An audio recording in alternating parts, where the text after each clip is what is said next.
Yeah, my name is Manzoor Qadir. I'm Deputy Director and Research Scientist at the United Nations University Institute for Water, Environment and Health, where I lead a global project on harnessing the potential of unconventional water resources, where we address technical, policy, institutional, and capacity development aspects of these type of water resources.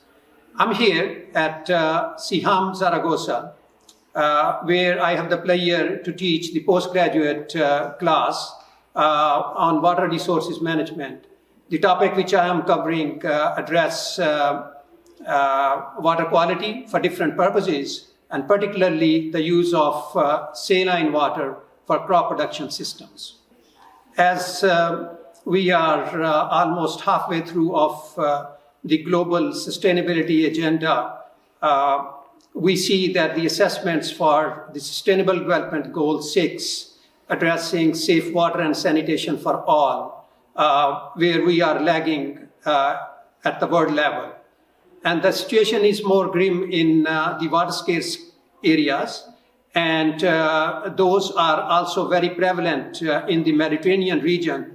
And there is growing water scarcity in countries like Tunisia, Morocco, Algeria, and many other countries from the region. So there is a need to think beyond conventional water resources, because the conventional water resources such as river runoff, snow melt, easily extractable groundwater are not enough to meet the water needs of the growing population. We need to think about some alternate water resources in order to ensure that we remain on track in achieving Sustainable Development Goal 6.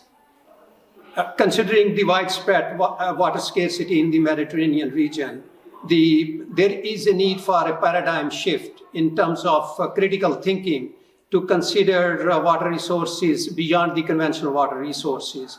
And those could be alternate, unconventional water resources. The recent research and practice has demonstrated that a range of unconventional water resources could be used to narrow the water demand and supply gap. Certain examples of unconventional water resources are such as we can harvest water from the air in the form of cloud seeding, where we can increase the rainfall volume up to 20%. At the same time, we can also harvest water from fog, particularly in those areas where fog is intense, it's frequent, and the conditions are favorable for fog water collection. We can also collect water on the ground, particularly in extremely dry areas where rainfall water does not stay much on the ground and it evaporates back to the atmosphere, where we can establish small-scale rainwater harvesting structures.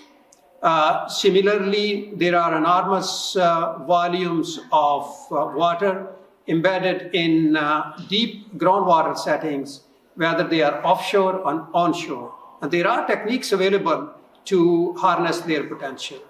Reusing used water stays very close to my heart, because there is a great opportunity in treating and reusing urban wastewater, which could be industrial wastewater, municipal wastewater, domestic wastewater, as well as agricultural drainage water. Then there are also possibilities of creating new water resources, such as in the form of desalinated water.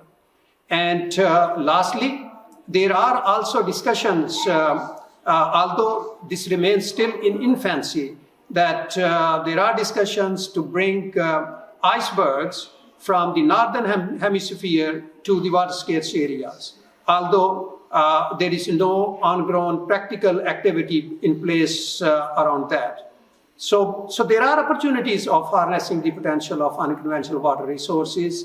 Is that in most recent years, the policymakers and the water professionals have started realizing the importance of unconventional water resources. So by a collective effort and concerted actions, I think we can at least narrow the water demand and supply gap in most countries of the Mediterranean region.